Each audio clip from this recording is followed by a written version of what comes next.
ഉൽപ്പത്തി 5-ാം അധ്യായം. ആദാമിന്റെ വംശപാരമ്പര്യമാവിത്. ദൈവം മനുഷ്യനെ സൃഷ്ടിച്ചപ്പോൾ ദൈവത്തിന്റെ സാദൃശ്യത്തിൽ അവനെ ഉണ്ടാക്കി, ആണും പെണ്ണുമായി അവരെ സൃഷ്ടിച്ചു.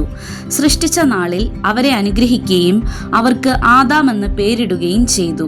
ആദാമിന് 130 വയസ്സായപ്പോൾ അവൻ തന്റെ സാദൃശ്യത്തിൽ തന്റെ സ്വരൂപപ്രകാരം ഒരു മകനെ ജനിപ്പിച്ചു.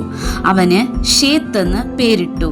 ഷേത്തിനെ ജനിപ്പിച്ച ശേഷം ആദാം 800 സംവത്സരം ജീവിച്ചിരുന്നു. പുത്രന്മാരെയും പുത്രിമാരെയും ജനിപ്പിച്ചു. ആദാമിന്റെ ആയുഷ്കാലം ആകെ 930 സംവത്സരമായിരുന്നു. പിന്നെ അവൻ മരിച്ചു. ഷേത്തിന് 105 വയസ്സായപ്പോൾ അവൻ എനോഷിനെ ജനിപ്പിച്ചു. എനോഷിനെ ജനിപ്പിച്ച ശേഷം ഷേത്ത് 807 സംവത്സരം ജീവിച്ചിരുന്നു. പുത്രന്മാരെയും പുത്രിമാരെയും ജനിപ്പിച്ചു. ഷേത്തിന്റെ ആയുഷ്കാലം ആകെ 912 സംവത്സരമായിരുന്നു. പിന്നെ അവൻ മരിച്ചു. എനോഷിന് 90 വയസ്സായപ്പോൾ അവൻ കേനാനെ ജനിപ്പിച്ചു. കേനാനെ ജനിപ്പിച്ച ശേഷം എനോഷ് 815 സംവത്സരം ജീവിച്ചിരുന്നു. പുത്രന്മാരെയും പുത്രിമാരെയും ജനിപ്പിച്ചു. എനോഷിന്റെ ആയുഷ്കാലം ആകെ 905 സംവത്സരമായിരുന്നു. പിന്നെ അവൻ മരിച്ചു. കേനാന് 70 വയസ്സായപ്പോൾ അവൻ മഹലലേലിനെ ജനിപ്പിച്ചു. മഹലലേലിനെ ജനിപ്പിച്ച ശേഷം കേനാൻ 840 സംവത്സരം ജീവിച്ചിരുന്നു. പുത്രന്മാരെയും പുത്രിമാരെയും ജനിപ്പിച്ചു.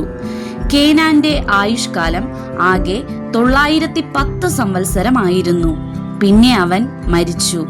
മഹലലേലിന് 65 വയസ്സായപ്പോൾ അവൻ യാരേദിനെ ജനിപ്പിച്ചു. യാരേദിനെ ജനിപ്പിച്ച ശേഷം മഹലലേൽ 830 സംവത്സരം ജീവിച്ചിരുന്നു. പുത്രന്മാരെയും പുത്രിമാരെയും ജനിപ്പിച്ചു. മഹലലേലിന്റെ ആയുഷ്കാലം ആകെ 895 സംവത്സരമായിരുന്നു. പിന്നെ അവൻ മരിച്ചു. യാരെദിന് 162 വയസ്സായപ്പോൾ അവൻ ഹാനോക്കിനെ ജനിപ്പിച്ചു. ഹാനോക്കിനെ ജനിപ്പിച്ച ശേഷം യാരെദ് 800 സംവത്സരം ജീവിച്ചിരുന്നു. പുത്രന്മാരെയും പുത്രിമാരെയും ജനിപ്പിച്ചു. യാരെദിന്റെ ആയുഷ്കാലം ആകെ 962 സംവത്സരമായിരുന്നു. പിന്നെ അവൻ മരിച്ചു. ഹാനോക്കിന് 65 വയസ്സായപ്പോൾ അവൻ മെതുശലഹിനെ ജനിപ്പിച്ചു. മെതൂശലഹിനെ ജനിപ്പിച്ച ശേഷം ഹാനോക്ക് 300 സംവത്സരം ദൈവത്തോടു കൂടെ നടക്കുകയും പുത്രന്മാരെയും പുത്രിമാരെയും ജനിപ്പിക്കുകയും ചെയ്തു. ഹാനോക്കിന്റെ ആയുഷ്കാലം ആകെ 365 സംവത്സരമായിരുന്നു. ഹാനോക്ക് ദൈവത്തോടു കൂടെ നടന്നു. ദൈവം അവനെ എടുത്തുകൊണ്ടതിനാൽ കാണാതെയായി. മെതൂശലഹിന് 187 വയസ്സായപ്പോൾ അവൻ ലാമേക്കിനെ ജനിപ്പിച്ചു. ലാമേക്കിനെ ജനിപ്പിച്ച ശേഷം മെതൂശലഹ് 782 സംവത്സരം ജീവിച്ചിരുന്നു. പുത്രന്മാരെയും പുത്രിമാരെയും ജനിപ്പിച്ചു. മെതൂശലഹിന്റെ ആയുഷ്കാലം ആകെ 969 സംവത്സരമായിരുന്നു.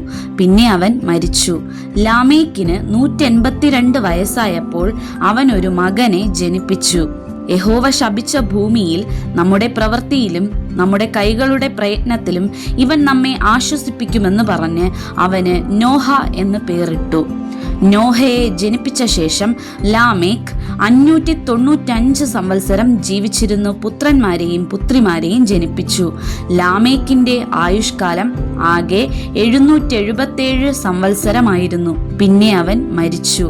നോഹയ്ക്ക് 500 വയസ്സായ ശേഷം നോഹ ഷേമിനെയും ഹാമിനെയും യാഫെത്തിനെയും ജനിപ്പിച്ചു.